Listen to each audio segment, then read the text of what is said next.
दोस्तों, चाहे हमारे सरसों की फसल हो, क्या कोई दूसरी फसल हो या इसके साथ साथ कोई दूसरे पेड़ पौधे हों, उसमें सबसे ज़्यादा जो आवश्यकता होती है वो होती है नाइट्रोजन, फॉस्फोरस और पोटाश की।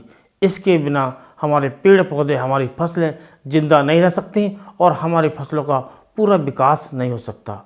और इसके साथ साथ जो दूसरे सेकेंडरी तत्व होते हैं उनकी आवश्यकता होती है, जिसमें सल्फर, जिंक और कैल्शियम, इनकी भी आवश्यकता होती है।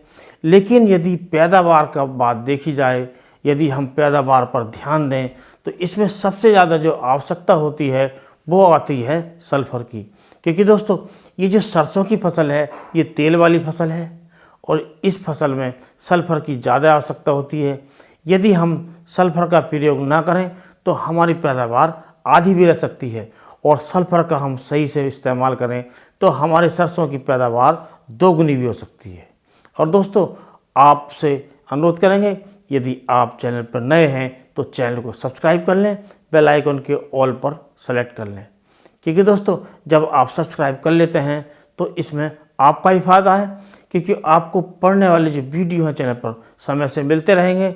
और दोस्तों, इसके साथ साथ वीडियो को लाइक करें, इसमें चैनल का फ़ायदा है। और दोस्तों, इसके साथ साथ जो वीडियो है, वीडियो को दूसरे किसान दोस्तों में शेयर करें। इससे हमारे दूसरे किसान भाइयों का फ़ायदा है, उनको भी जानकारी समय समय पर मिलती रहेगी। तो दोस्तों, ये जो हमारी सरसों की फसल होती है इसमें सल्फर की ज़्यादा आवश्यकता होती है, अर्थात सल्फर बहुत ज़रूरी होता है। और सल्फर के बिना हम अपनी सरसों से पूरी पैदावार नहीं ले सकते। तो दोस्तों, यदि आप किसी कारणवश या अनभिज्ञतावश आप सरसों की फसल में बुवाई के समय सल्फर का प्रयोग नहीं कर पाए हैं तो आप पहले सिंचाई पर इसका प्रयोग कीजिए। क्योंकि दोस्तों, इसके बिना आपको जो पैदावार है कहीं ना कहीं कम मिलेगी।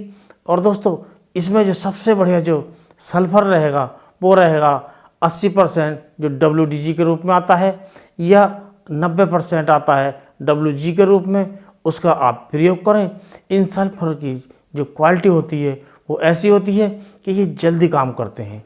भूमि में पहुंचते ही, नमी मिलते ही हमारे पेड़ पौधे इन्हें लेना शुरू कर देते हैं और इससे हमें पूरा फ़ायदा मिलता है। और जो दूसरे सल्फर DP के रूप में आते हैं या दानेदार के रूप में आते हैं, उसमें बहुत सा समय गलने मिलने लग जाता है, जिससे हमें पूरा फ़ायदा नहीं मिल पाता है। और दोस्तों, यदि आपने बुवाई के समय भी सल्फर का प्रयोग कर लिया है और कम मात्रा में क्या है, तो आप सिंचाई के समय आप दोबारा भी इसका इस्तेमाल कर सकते हैं। दोस्तों, सल्फर से केवल एक ही फ़ायदा नहीं है, इससे हमें तीन फ़ायदे मिलते हैं। पहला फ़ायदा होता है कि एक प्रकार का ये खाद है, फर्टिलाइज़र है, जो हमारे पेड़ पौधों को प्राप्त होता है। दूसरा होता है ये एक फंजीसाइड है, अर्थात ये एक फफूंदीनाशक है, जिससे हमारे विभिन्न प्रकार के जो फफूंदी जनित रोग होते हैं उनसे सुरक्षा मिलती है, या आ जाते हैं तो इससे दूर हो जाते हैं। और दोस्तों, तीसरा जो फ़ायदा है इससे ये होता है कि ये टॉनिक का भी काम करता है, अर्थात इसके लगाने से हमारी सरसों की पैदावार बढ़ती है। और इसकी मात्रा आपको लेनी है 3 से 5 किलोग्राम प्रति एकड़। यदि आप बुवाई के समय इस्तेमाल कर चुके हैं तब आपको केवल 3 किलोग्राम प्रति एकड़ के हिसाब से इसकी मात्रा काफ़ी है। यदि आपने उस समय इस्तेमाल नहीं किया है तो आपको 5 किलोग्राम प्रति एकड़ के हिसाब से इसका इस्तेमाल करना। और यदि आपने ऐसा कर लिया तो आपकी सरसों की जो फसल है वो पूरा उत्पादन देगी, अर्थात बम्पर उत्पादन देगी। तो इस प्रकार आप सल्फर का प्रयोग करके अपनी सरसों से ज़्यादा उत्पादन ले सकते हैं। इससे उसकी क्वालिटी में भी सुधार आता है और अच्छी क्वालिटी प्राप्त करके ज़्यादा मुनाफा कर सकते हैं। तो दोस्तों, आज के वीडियो में बस इतना ही। अगले वीडियो में कोई नया टॉपिक लेकर फिर मिलेंगे, तब तक के लिए नमस्कार।